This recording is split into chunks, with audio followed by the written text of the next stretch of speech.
Rain was pouring down the glass of the panoramic windows, as if nature itself had decided to wash away the shine of illusions from this shining skyscraper.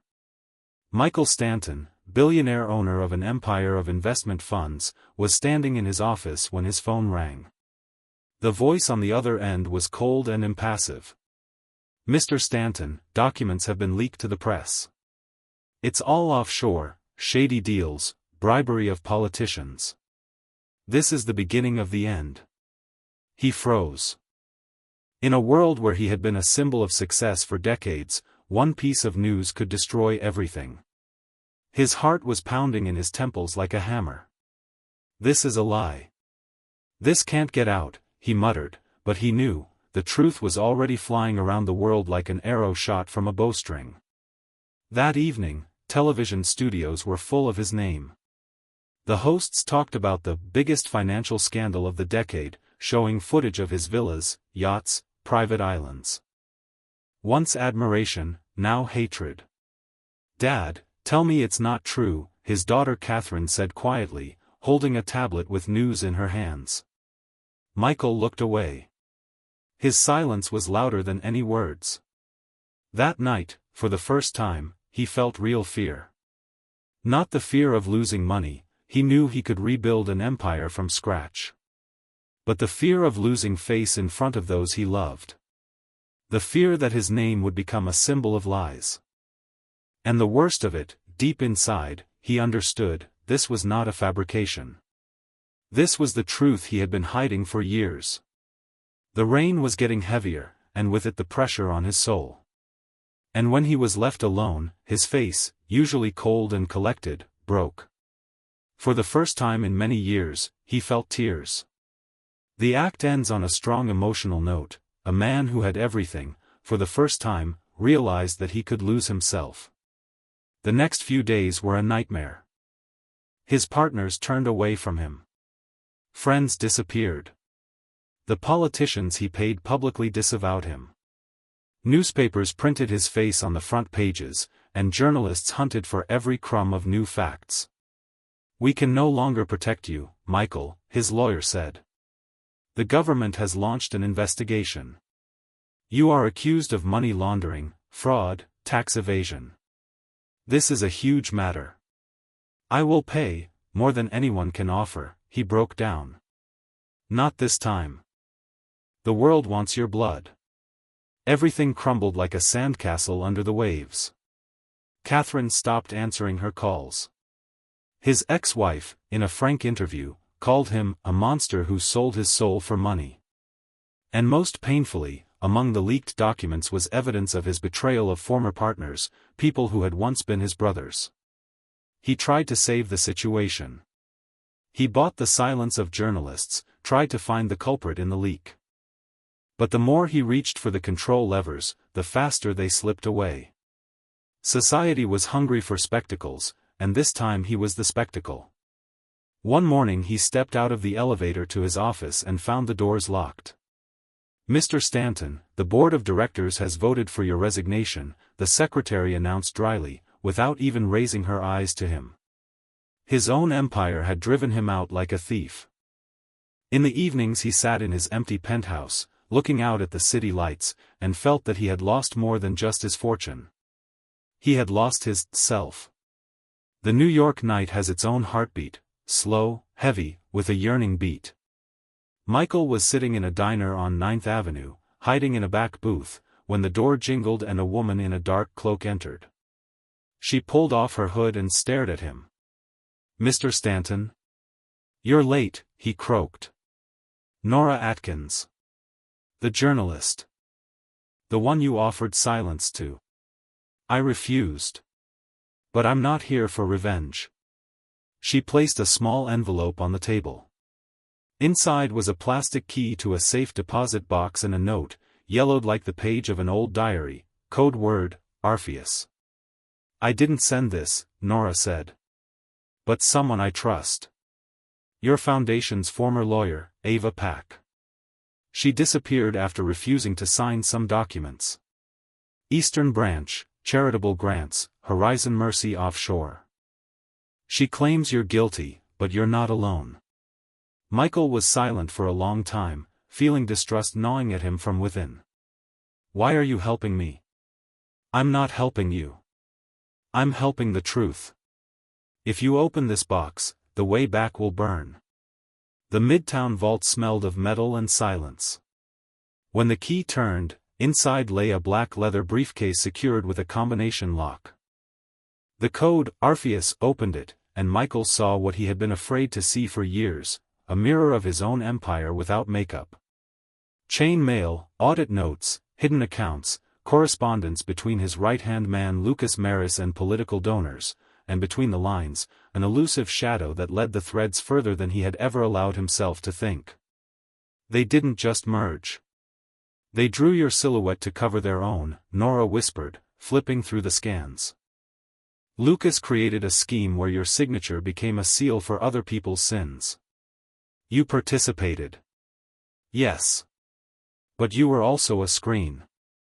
Does that excuse me? He asked, not looking up. No.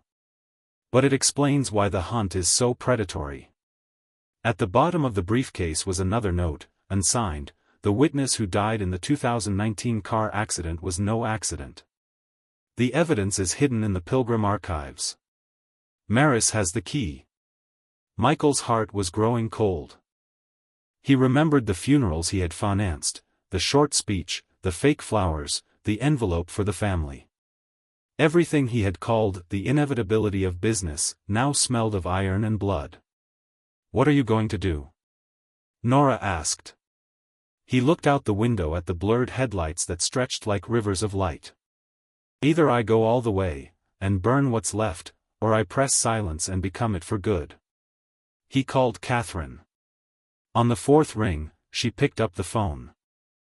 I'm going to do something you won't like, but maybe you'll learn to trust me again, he said. I stopped believing in your actions a long time ago. But I still believe in the voice you used to speak to me when I was little, she replied quietly and hung up. At the end of the night, Michael realized, the worst secret wasn't in the documents. It was inside him, the habit of buying silence. From now on, no checks. Only words. And that's why the revelation that the accident was a setup turned his world upside down. He wasn't just playing a dirty game, he was paying for the scenery for the tragedy. The morning was crisp and cold when he climbed onto the roof of an old warehouse in Brooklyn. The wind blew in off the river, carrying the smell of rust and salt foam. Lucas Maris waited, leaning against the railing, in a gray coat, with a smile that always seemed like a blade to Michael. You've become sentimental, Michael. The roof, the wind, the theater. Always liked effects. No effects today, Michael said, and put the phone on the concrete, which was already broadcasting a live conversation with journalist Nora. It's simple, you give me the key to the Pilgrim archive. I admit my guilt publicly. We're both burning, but at least someone will stop dying under our wheels. Lucas laughed, dryly, without joy. You think they want the truth? They want a spectacle. And you've already given them your face. Why drag me along? Because a spectacle has to have an ending. Lucas took a step closer. I'll remind you, your daughter has a new address. A nice little house in Greenpoint. Not bad for repentance. You've always bought silence. Buy it now. Last time. Something clicked in Michael's chest, like a lock opening. No. He pulled a flash drive from his pocket engraved with PM, Pilgrim. Ava Park kept a copy, Lucas. You're not the only one who can make duplicates. I have a timer. If anything happens to me, the archive goes to everyone, the press, the prosecutor's office, the family of the deceased witness. Their names will be back every morning. Lucas momentarily faltered, but then he gathered himself. You're not going to do this. You still have something to lose. Yes. But I don't want to lose myself anymore. Brakes screeched from below, journalists' cars, sirens wailed in the distance. Nora wrote, on air. Speak. Michael stepped to the edge of the roof, picking up his phone. My name is Michael Stanton. I am an accomplice and a witness. I bought silence, and built an empire out of it. My partner, Lucas Maris, organized a network of offshore companies and political contributions, using my name as a cover. That doesn't excuse me. It only widens the circle of those responsible. The Pilgrim Archive confirms bribery, forgery, and a cover-up of the witness's death in 2019. I am ready to testify under oath. I will return everything I can. Lucas rushed forward, pushing Michael in the chest. They huddled together, breathing heavily, their coats rustling like black wings. Don't you dare pretend to be a saint. Lucas hissed. I'm not pretending. I'm a sinner who's finally learned to speak. The police force stormed the roof, words turned to screams, camera flashes tore through the air. Michael raised his hands, not to surrender, to let his voice cut through the chaos. This isn't about money. This is about the price of silence. I'm not crying anymore. At that moment, he realized, the choice had been made. All or nothing. And he chose everything that was still human in him, even if it cost him everything else. Time in prison flows differently, it doesn't run, it settles like dust. 8 months after that roof, his lawyer read him his sentence and statistics, asset forfeiture, plea bargain, the arrest of a whole bunch of politicians and lobbyists. The newspapers were tired of his name, but the court transcripts were still smoldering on the internet like embers that would not go out for a long time. In the library next to the prison block, he sorted through books and learned to listen. Men with eyes stung by anger suddenly asked him to explain how interest worked, how to avoid falling into a financial trap after his release. He spoke simply, without terms, as if he had finally learned the language of people. Why are you doing this?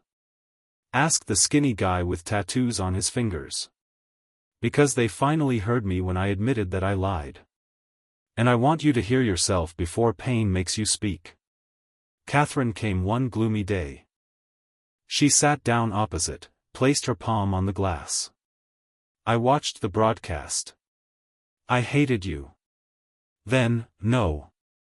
Then again. I still don't know who you are, she said. Maybe the answer is who I am no longer, he smiled through his fatigue. I'm no longer silence. She nodded and smiled faintly. It doesn't fix the past. No. But maybe it doesn't let it control the future. The money left after the confiscation went to a fund to support victims of fraud. No one applauded him, and he didn't expect it. Some called him a class traitor, others a hypocrite trying to wash his hands. But somewhere between these extremes, a space appeared where he could breathe without any glitter, a room with a cheap lamp, a table, and notebooks in which he wrote letters to the family of the deceased witness. He never sent them, because no envelope could carry the weight of what he wanted to say. But the very act of writing seemed to etch out the remnants of the old poison from him. When the news of his parole came, he sat on his bed for a long time, staring at the gray wall. Freedom was like an open window in a room where you learned to live. To go out meant to get out into the wind again. He ran his fingers over the scar on his chest, where the memory of that roof remained, and whispered. The truth is not victory. It is the path. At the exit from the prison, he was met not by a motorcade or lawyers, but by Nora, in a coat that fluttered like a flag in the cold air. What next? She asked. To write. To teach. To testify, if necessary. And, to remain silent only where silence is respect, not currency. Some will say that you have simply changed your mask, she said. Perhaps. But now it is not fear that holds it, but shame. And it is lighter, because it is honest. They walked along the river, and the city hummed along its business, not paying attention. Michael stopped, inhaled the smell of salt and gasoline. The questions rang in the air like thin strings. Can you be rich and honest? Which is more important, truth or success? Can you redeem the past? He had no final answers. But perhaps that was the answer: truth is not the top of a tower, it is a path through the rubble. He turned up his collar and walked on, leaving behind the city he had once carried in his pocket. Now there was only a folded sheet of paper in his pocket, a statement from a fund that had helped those he had once robbed in ways that were thinner than a blade. It was a small thing, but something alive grew on this soil. The truth had not made him a hero. It had made him a man who no longer sold silence. And perhaps that was the only kind of wealth that was not taxed by shame.